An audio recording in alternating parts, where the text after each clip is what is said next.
శ్రీ సన్నిధి ప్రేక్షకులకు నమస్కారం. మనం ఈరోజు విజయవాడలోని తాడేపల్లి దగ్గర ఉన్నాం. ఇక్కడికి ఎందుకు రావడం జరిగింది అంటే ఒక అద్భుతమైనటువంటి ధ్యాన ఆశ్రమం ఇక్కడ నెలకొని ఉంది. విజయవాడలోని తాడేపల్లి దగ్గర మణిపాల్ హాస్పిటల్ దగ్గరలోనే మనకి ఈ ధ్యానాశ్రమం ఉన్నది. ఒకసారి రండి, మీకు చూపిస్తాను.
ఐదు కోట్ల ఆంధ్రుల నడిబొడ్డున ఒక ప్రశాంతమైన ప్రకృతి తీరంలో ఒక అందమైనటువంటి ధ్యాన ఆశ్రమం నేడు మా అందరికీ ఒక స్వర్గసీమ.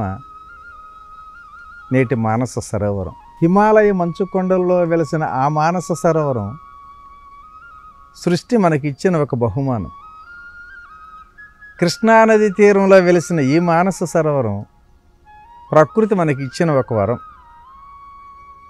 ఇందులో ధ్యానం చేస్తే పులకరిస్తుంది మన నరం, అవుతుంది విశ్వశక్తి మన పరం, మారుతుంది మన యొక్క స్వరం.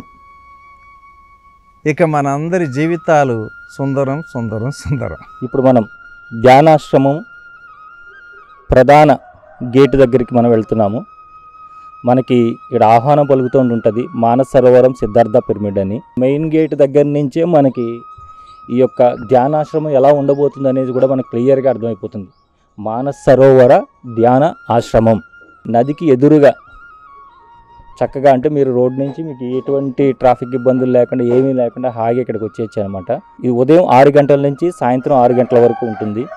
అలాగే ఇక్కడ ప్రతి ఆదివారం కూడా ప్రత్యేకమైన ధ్యాన తరగతులు, అలాగే ఎంతోమంది మాస్టర్స్ ఇక్కడికి ఇచ్చేసి వారి యొక్క జ్ఞానాన్ని ఇక్కడ పంచుతూ ఉంటారు. పత్రిజీ గారు కూడా ఒక వారం రోజులు వస్తున్నాడు, విజయవాడ వస్తున్నాడు, ఆయన కూడా చూపిద్దామని చెప్పానన్నారు. మీ ఇష్టం చూపించండి అన్నా. ఒక రోజు వచ్చారు. విజయవాడ వచ్చిన తర్వాత జక్కరాఘవరావు గారు వీళ్ళందరూ వచ్చి ఒక 30 మంది వచ్చారు, తీసుకొచ్చారు. ఆ ఒడ్డు దగ్గర ఉండి, ఆ ఒడ్డుని ఉండి చూసి చాలా చాలా అత్యద్భుతమైనటువంటి ఒక శక్తి క్షేత్రం ఇది. పూర్వంలో గత కాలంలో ఋషులు, మునీశ్వరులు, యోగేశ్వరులు తపస్సు చేసినటువంటి ఒక తపో సంపన్నమైనటువంటి స్థలం ఇది. రాబోయే కాలంలో పిరమిడ్ మాస్టర్లందరికీ ఒక యాత్రా స్థలంగా మారిపోయిద్ది అని చెప్పటం అందరూ చప్పట్లు కొడుతున్నారు. ఇప్పుడు మనం ధ్యానాశ్రమం లోపలికి వచ్చేసాం. లోపలికి రాగానే మనకి ఇక్కడ ఎడమవైపు శ్రీకృష్ణ పరమాత్మ ఎవరిని వారే ఉద్ధరించుకోవాలి అనే ఒక సందేశాన్ని ఇస్తూ శ్రీకృష్ణ పరమాత్మ, అలాగే ప్రతి ప్రాణిని ఎంతో ప్రేమించాలి, ఎవరినైనా సరే తెలుసుకోవాలి, వారి యొక్క ప్రేమను మనం పొందాలి అనే మార్గాన్ని బోధించే జీసస్, అలాగే భగవంతుడు అంతటా ఉన్నాడని తెలియజేసే అల్లా, వీరు ముగ్గురు కూడా మనకు ఆహ్వానం పలుకుతూ ఉంటారు. ఒకసారి మీరు చూడండి, ఇక్కడ ఎన్నో రకాలైనటువంటి వృక్షజాతులు మనకి ఒక్కొక్కసారి అనిపిస్తూ ఉంటుంది, అసలు ఈ ప్రపంచాన్ని వదిలేసేసి ఎక్కడికైనా వేరే ప్రపంచంలోకి వెళ్ళిపోతే బాగుండును అనిపిస్తుంది. అలా అనిపించిన రోజున మీరు ఏం చేస్తారంటే వెంటనే ఇక్కడికి వచ్చేసేయండి మానస సరోవరం ధ్యానాశ్రమానికి. అడుగడుగున ప్రకృతి రమణీయత, అడుగడుగున పచ్చదనం, ప్రశాంతత, ఇవన్నీ కూడా ఇక్కడ మనకి కనిపిస్తూ ఉంటాయి. ఇక్కడ చూడండి, మనకి ఎన్నో రకాల కొటేషన్స్ అని రాసి పెట్టుంచారు. మనం నీటిలో మునిగితే మనం స్నానం చేస్తాము, మనలో మనం మునిగితే ధ్యానం అవుతుందని. ఇవన్నీ కూడా ప్రాక్టికల్గా అది చేసి మనందరికీ ముందుగానే ఇక్కడ మనం ఎలా ఉండబోతుంది, ఈ పరిసరం ఎలా ఉండబోతుంది, ఇక్కడ మనం ఏ విధంగా ఉండాలనేసి మనకు అన్నీ కూడా ఇక్కడ మనకు రాసి పెట్టడం జరిగింది.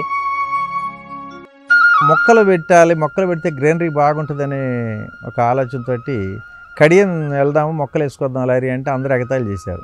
ఈ సౌడు భూమి, ఇసుక భూమి, నది పక్కనే ఇక్కడ మొక్క ఇక్కడ పెరుగుద్దాయా అని చెప్పానన్నారు.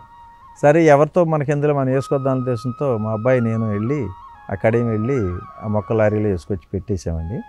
పెట్టిన తర్వాత కూడా ఎగతాళి చేశారు వీళ్ళు, నీకు ఇంకా మొండితనంగా నీకు అర్థం కాలేదు, ఎందుకు అసలు ఇంత లారీలు మొక్కలు తీసుకొచ్చి పెట్టావు, ఏం పెరుగుతాయి, అంత సౌడు భూమి అది ఇది అన్నారు. మరి నేను అసలు ఎలా పెరుగుద్దని అనుకోలేదు.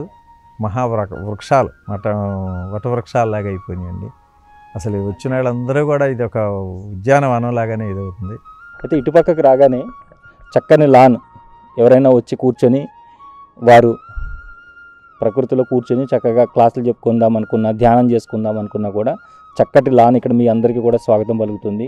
ఇక్కడ మీరు హాయిగా కూర్చోవచ్చు ప్రశాంతంగా. ఎందుకంటే ఎవరైతే భూమాతతో కనెక్ట్ అయి ఉంటామో ఏ రోజైతే మనం, ఆ రోజు మనలో ఉన్నటువంటి సకల రోగాలకి కూడా బాయ్ బాయ్ చెప్పచ్చు. అంత అద్భుతంగా ఇక్కడ మనకి భూమాతతోనూ అలాగే ఎదురుగా కృష్ణానదితోనూ రెండిట్లతోనూ మనం కనెక్ట్ అయి ఉండొచ్చు అనమాట. ఇంకొంచెం ముందుకు వెళ్ళిన తర్వాత కృష్ణానది మనల్ని పిలుస్తూ ఉంటుంది, రా నా దగ్గరికి రా, ఒకసారి వచ్చి నాలో ఉన్నటువంటి అనంతమైనటువంటి ఆనందాన్ని అలాగే నాలో ఉన్నటువంటి అనంతమైన శక్తిని నీలో నింపుకో అని మనల్ని పలకరిస్తూ ఉంటుంది, పిలుస్తూ ఉంటుంది. మనం ఇప్పుడు కృష్ణానది ఒడ్డుకి వచ్చామండి.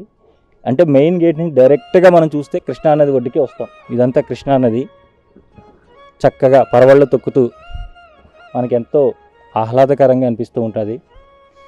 ఈ నది యొక్క అలల యొక్క శబ్దాన్ని మనం అలా వింటూ ఉంటే కూడా మనం ధ్యాన స్థితిలోకి వెళ్తాము. మనలో ఉన్నటువంటి ఎన్నో రకాలైనటువంటి మానసికంగా ఉన్నటువంటి ఎన్నో రకాల సమస్యలకి ఇది ఒక చక్కటి పరిష్కారం. మనలోకి మనం వెళ్ళడానికి ఈ అలల యొక్క శబ్దం కూడా మనకు ఎంతగానో ఉపయోగపడుతుంది. ఈ కృష్ణానది ఒడ్డునే మనకి ఇక్కడ అద్భుతమైనటువంటి పిరమిడ్ నిర్మాణం జరిగిందండి, ధ్యాన పిరమిడ్. ఆ పిరమిడ్ దగ్గరికి వెళ్ళే ముందుగా మనకి ఎన్నో రకాలు పలకరిస్తూ ఉంటాయి. రండి చూద్దాం రండి. ఇవన్నీ కూడా చూస్తున్నారు కదా, రకరకాల పూల మొక్కలు అలాగే పండ్ల మొక్కలు, బొప్పాయి చూసాము, మనం అరటి చూసాము, అన్ని రకాలు. ఇక్కడ లోపలికి వచ్చిన తర్వాత ఇది ఉంది అది లేదని కదండి, ఇక్కడ అన్నీ కూడా సమకూర్చి పెట్టారు. అలాగే ఎవరైనా ధ్యానం చేసుకునేవాళ్ళు, ధ్యానం కోసం తప్పించేవాళ్ళు, వారికి ఉన్నటువంటి ఏవైనా ఆరోగ్య సమస్యల గురించి కానీ దీని గురించి కానీ ధ్యానం ద్వారా పోగొట్టుకోవాలి అనుకునే వాళ్ళందరికీ కూడా మనకి ఈ మానసరోవర ధ్యానాశ్రమం నిత్యం స్వాగతం పలుకుతూనే ఉంటుంది. తటవర్తి రాఘరావు గారి దగ్గర 3 గంటలు 4 గంటలు మెడిటేషన్ చేసినప్పుడు ఆ కళ్ళు మూసుకు చూసినప్పుడు ఇక్కడ ఇది కట్టాలి అని పేరు కూడా అక్కడే వచ్చేసిందండి. మానస సరోవర్ అనే పేరు కూడా అక్కడే రావటం జరిగింది. సో ఆ విధంగా మానస సరోవరం అనే పేరుతోటి మీరు క్రియేట్ చేసిన తర్వాత ఇంకా చిత్రం ఏంటంటే మన ఈ మధ్య నేను చిత్తూరు జిల్లా వెళ్ళినప్పుడు కొటాల కార్యక్రమం కోసం వెళ్ళినప్పుడు అందరూ చుట్టూ ఒక 20 మంది ఉన్నారు. వచ్చి మీదే ఊరండి అన్నారు. నాది విజయవాడ అండి అన్న. ఓ విజయవాడ, మానస సరోవరం మీకు తెలుసా, మానస సరోవరం రామిరెడ్డి గారు మీకు తెలుసా అని ఉంది. నాకు తెలియదమ్మా, ఆయన ఎలా ఎత్తుగా ఉంటాడా, పొడుగ్గా ఉంటాడా, నల్లగా ఉంటాడా, ఎర్రగా ఉంటాడా అంటే మాకు తెలియదండి. విజయవాడ మానస సరోవరం అని మాకు రోజు మేము వాట్సాప్లో గత 7 సంవత్సరాల నుంచి రోజు మంచి మెసేజ్లు వస్తామంటే మానస సరోవరం రామిరెడ్డి అని పెడతారు. ఆయన పేరేంటాం, ఇక్కడ మానస సరోవరం ఆశ్రమం ఉంటామే కానీ ఆయన ప్రత్యక్షం ఎప్పుడు చూడలేదండి అని అన్నారు.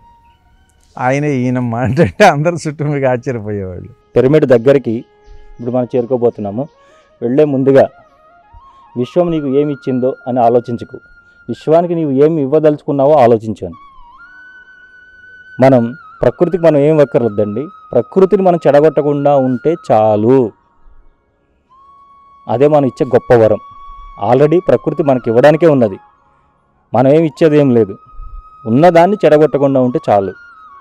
ఇక్కడ మనకి బాబా గారు స్వాగతం పలుకుతున్నారు. మనం ఈ దారిలో వస్తూ ఉంటేనే కూడా మన స్థితి మారిపోతూ ఉంటుంది. మనం ఒక అద్భుతమైన ధ్యాన స్థితిలోకి మనం వెళ్ళిపోతూ ఉంటాం.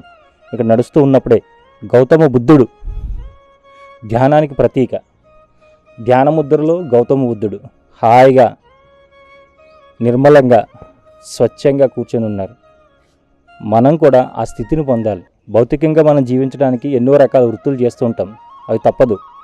కానీ ఎంతో కొంత సమయాన్ని మనలోకి మనం ప్రయాణం చేయడానికి, మనం ఎవరో తెలుసుకోవడానికి, మనం చేయవలసింది ధ్యానం మాత్రమే. ఇది ధ్యాన పిరమిడ్, మానసరోవర ధ్యాన పిరమిడ్. ఈ పిరమిడ్ నిర్మాణం జరిగినప్పటి నుంచి కూడా ప్రతిరోజు ఎంతోమంది ఇక్కడికి రావడం జరుగుతూ ఉంది. అలాగే వారు పగలు రాత్రి అని తేడా లేకుండా ఈ లోపల కూర్చుని ధ్యానం చేసుకోవచ్చు. ఈ పిరమిడ్ లోపల ఎంత అద్భుతంగా ఉంటుందో మీకు చూపిస్తారండి.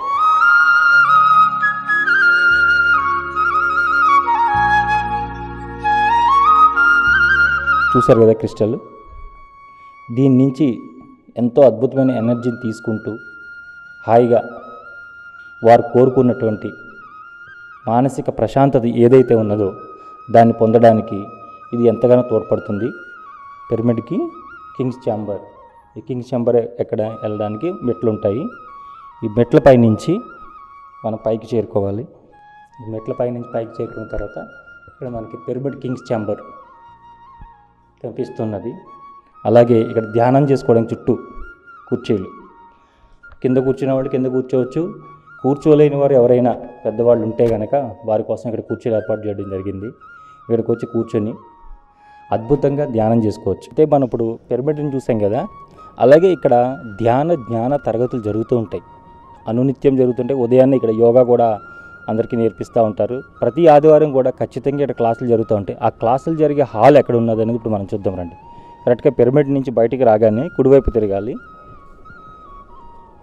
కుడివైపు తిరిగిన తర్వాత మనకి ఎదురుగా మెట్లు కనిపిస్తాయి. ఇక్కడ మనకి ఒక మంచి హాల్, అంటే ఎవరైనా గురువులు వచ్చి వారి శిష్యులకు కానీ ఇంకొకరికి కానీ ఇక్కడ ధ్యాన తరగతులు చెప్పుకోవచ్చు. ధ్యానము, జ్ఞానము, ఆత్మజ్ఞానము అన్నీ కూడా ఇక్కడ మనకు దొరుకుతాయండి. ఇప్పుడు మనం హాల్కి వెళ్తున్నాము. హాల్లో దాదాపు ఒక 500 మంది వచ్చి ఇక్కడ హాయిగా కూర్చొని ఈ తరగతులు, జ్ఞాన తరగతులు మనం వినొచ్చు. అలాగే ధ్యానం ఎలా చేయాలి అనేది కూడా ఇక్కడ మనకు చెప్తారు. అలాగే ఇక్కడికి వచ్చిన వాళ్ళకి చదువుకోవడానికి ఒక మంచి లైబ్రరీని కూడా ఏర్పాటు చేయడం జరిగింది. ఇక్కడికి వచ్చారు అంటే మీరు ఖాళీగా వెళ్ళరు, ధ్యానాన్ని జ్ఞానాన్ని తీసుకుని వెళ్తారు అనేసి ఇక్కడ అన్ని రకాలుగా కూడా ఏర్పాటు చేయడం జరిగింది. ఈ హాల్కి ఉన్నటువంటి పై భాగంలో డైనింగ్ హాల్ ఉంది. ఆ డైనింగ్ హాల్ కూడా ఇప్పుడు మనం చూద్దాం. ఫస్ట్ ఫ్లోర్లో డైనింగ్ హాల్ పెట్టడం జరిగిందనమాట. ఇప్పుడు మన ఫస్ట్ ఫ్లోర్కి వెళ్ళిన తర్వాత ఇక్కడ మనకి డైనింగ్ హాల్, ఎవరు వచ్చినా కానీ ఇక ప్రతి ఆదివారం జరిగే క్లాసుల్లో కానీ అద్భుతమైనటువంటి అమృత తుల్యమైనటువంటి శాకాహారాన్ని వీళ్ళు అందించడం జరుగుతుంది. ఇదంతా చక్కటి డైనింగ్ హాలు.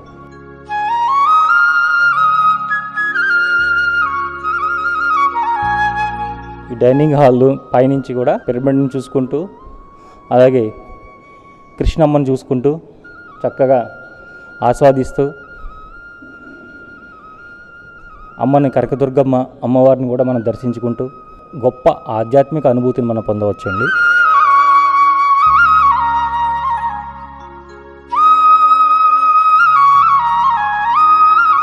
రామిరెడ్డి అంటే ఏ రామిరెడ్డి చెప్పుకోలేని పరిస్థితి. నా జీవితంలో అనేక రకాల పేర్లు మారిపోయినాయి. ఒకప్పుడు ఫస్ట్ టైము మెడికల్ షాప్ పెడితే శైలజ రామిరెడ్డి అన్నారు. తర్వాత ఎల్ఐసి ఏజెన్సీ చూసుకుంటే ఎల్ఐసి రామిరెడ్డి అన్నారు. తర్వాత పిరమిడ్ కడితే పిరమిడ్ రామిరెడ్డి అన్నారు. తర్వాత మానసరోవరం కడితే మానసరోవరం రామిరెడ్డి అన్నారు. మరి పత్రిజ ఏమో మంచి మాట చెప్పాయి అని చెప్పానంటే మరి ఈ మధ్య మంచి మాట చెప్తున్నాం, మంచి మాట రామిరెడ్డి అని చెప్పడం జరిగింది. మరి అనేక రకాల పేర్లు మారిపోయిన తర్వాత ఇప్పుడు ఎవరైనా ఫోన్ చేస్తే ఎవరండి అంటే నా పేరు రామిరెడ్డి అమ్మ అంట. ఎవరు మానసరోవరం రామిరెడ్డి అనేవాళ్ళు. ఇక్కడ అన్ని రకాల ఫలాలు మనకి అందుబాటులో చేతికి అందే విధంగా ఉంటాయన్నమాట. మీరు చక్కగా ఈ గార్డెన్లోకి రావచ్చు, ఇక్కడే కూర్చొని ధ్యానం చేసుకోవచ్చు. ఒక డీప్ ఫారెస్ట్లోకి వెళ్ళినప్పుడు మనకి ఎలాంటి అనుభూతి కలుగుతుందో చక్కటి రాళ్లతోనూ అలాగే ఒక సిస్టమేటిక్గా ఒక చక్కని మొక్కలతోనూ ఇవన్నీ కూడా మనలో ప్రాణశక్తిని అధికంగా మనకు అందిస్తాయి. ఒక నెల రోజులు సరిపడినటువంటి ప్రాణశక్తిని మనం ఇక్కడి నుంచి తీసుకుని వెళ్ళొచ్చు. అంత అద్భుతంగా దీన్ని డిజైన్ చేయడం జరిగింది.